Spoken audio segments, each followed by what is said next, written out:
안녕하세요. 유니스티 유여림 채널입니다. 반갑습니다. 오늘은 환자혁명 10번째 편입니다. 오늘은 주제가 비타민 많이 먹어도 괜찮나요? 라는 주제입니다. 비타민의 효과에 대해서 말씀드리고 비타민과 처방약의 차이점, 비타민의 어원에 관하여 말씀드리겠습니다. 시작하겠습니다. 의사들에게 비타민이 효과가 있느냐고 물으면 다양한 답변을 듣게 될 것입니다. 많은 의사들이 효과가 없다고 단언할 것이고 일부 의사는 장점이 있을 수 있다고 끄덕일 것입니다. 극히 일부만 매우 중요하다며 열정적으로 지지할 것입니다. 그 이유는 의대 교육 과정에서 비타민, 미네랄, 자연 치료에 대해서 배우는 시간이 제로에 불과했기 때문입니다. 모든 질병 치료 후 접근 방식은 처방약과 시술뿐입니다. 약물 대신에 영양소를 강조하는 것은 대부분의 상황에서 독성을 가진 화학약물보다 영양소를 처방하는 것이 더 낫기 때문입니다. 약물 남용으로 응급실에 실려가는 사람은 수도 없이 많지만 비타민 과용으로 응급실을 찾는 경우는 극히 드뭅니다. 비타민을 많이 먹어도 되나요? 괜찮나요? 이러한 질문을 흔히 합니다. 비타민도 약이 아니냐는 것입니다. 알약이나 캡슐에 들어있는 모양이 비슷해서 어르신들 보기엔 비타민이나 미네랄이나 혈압약이나 당뇨약이나 모두 다 같은 약으로 보일 수 있습니다. 하지만 의약품과 보충제는 근본적인 차이가 있습니다. 대부분의 의약품은 차단제 혹은 억제제 역할을 합니다. 그리고 비타민이나 미네랄 영양소는 촉진제 역할을 합니다. 그리고 이렇게 촉진제와 차단제의 가장 큰 차이점은 안전성 문제입니다. 그럼 구체적으로 예를 들어서 말씀드리겠습니다.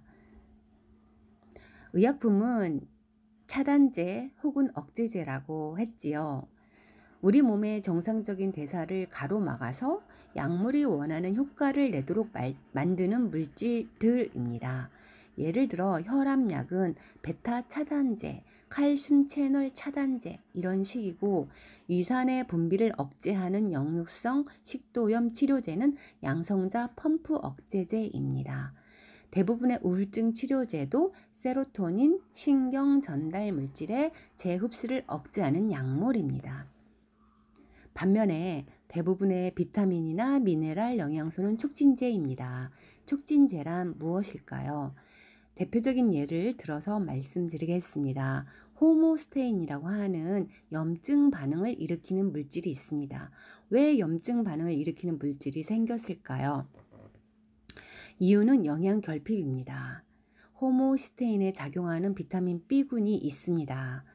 호모스테인이 혈중에서 레벨이 높으면 심장마비, 대장암, 뇌졸중 등의 위험이 증가합니다.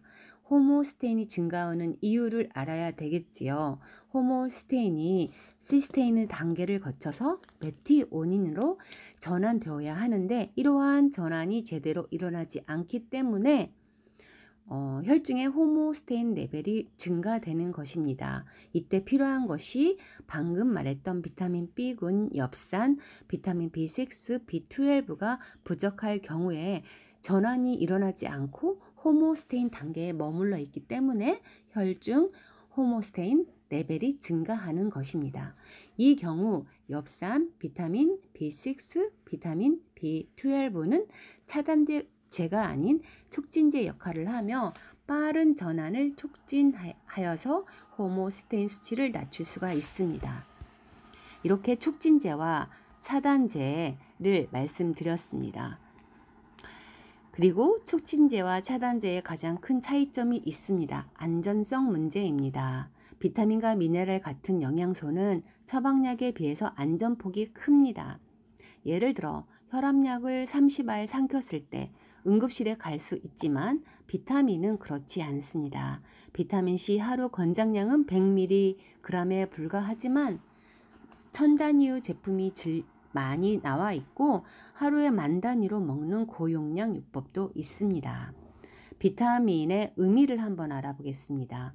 몸에서 하는 일이 별로 없을 것 같지만 사실은 그렇지 않습니다.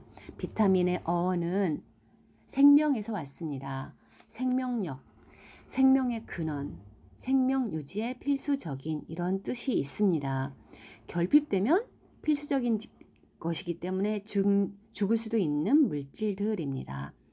결핍을 예방하면 목숨을 살릴 수도 있고 메가도스로 다량을 복용하거나 주사했을 때 또 다른 효과를 나타내는 것이 비타민과 미네랄 같은 영양소입니다. 그러면서도 놀라울 정도로 안전합니다. 생명체가 생명을 유지하는 과정에서 사용해왔던 자연 물질들이기 때문입니다. 비타민과 미네랄을 바라보는 시각은 다양할 수 있겠지만 하나만큼은 확실합니다. 영양소가 결핍된 상태에서는 건강을 기대할 수 없다는 것입니다. 몸의 회복을 기대할 수가 없습니다.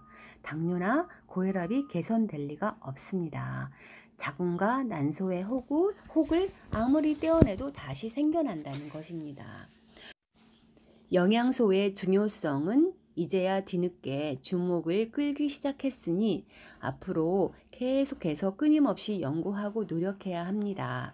콜레스테롤 저하제 리피토와 폴리코사놀을 직접 비교한 실험 따위는 없을 것입니다.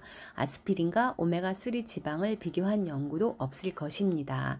비타민과 자연 보충제들은 특허가 불가능하다 보니 그런 연구에 막대한 자금을 투자할 기업이 없기 때문입니다. 다행인 점은 비타민의 효과를 연구해주는 연구 논문들이 수천 건 넘게 존재한다는 것입니다. 관심이 없을 뿐이지 결코 자료가 없는 건 아닙니다.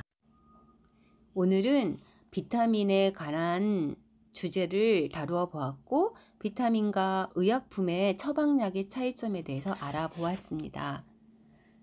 들어주셔서 감사합니다. 다음에 또 뵙겠습니다.